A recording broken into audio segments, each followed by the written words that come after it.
Second, security and safety. Republican Joe Werner is a practicing attorney. He grew up in Baltimore, went to Towson University, and got his law degree from UDC. I asked him what qualifies him to be Maryland's governor. I'm an attorney, and I've also worked on legislation, and I've dealt with big companies, and I dealt with family law.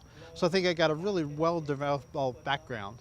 And understand everything from the corporate angle down to just regular people. If you invited me over to dinner, and if we were just sitting down chatting, just shooting the breeze, what would we be talking about? My kids.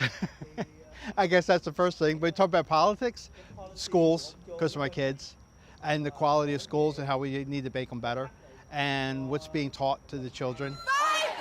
Let's get into policy. First, Werner's stance on abortion. But I believe after 15 weeks, it's an individual, it has a heartbeat, it's viable. That's when you shouldn't be able to have an abortion. Also, I think there should be an exception, like ectopic pregnancies, the life of the mother.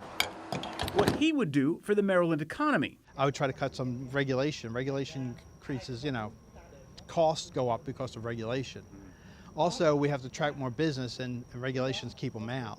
Also, I would say we should get away with the gas tax for at least 6 months to a year, depending on how the economy goes. And we have a $7.5 billion surplus. We should be helping people through this period of time. And I asked about school resource officers. Does he believe there should be more or fewer? More. You know what? That's one thing, that schools are very valuable. Children are very valuable. Why do we not have like a school resource officer in every school? When you have one cop for every 200 people, if you have 500 children in a school, why don't you have more police there during that period of the day, like 2 or 3? I would maybe expand the role of the public safety, Department of Public Safety, because they do the prisons and all that. Say, look, why don't you have guards at the schools?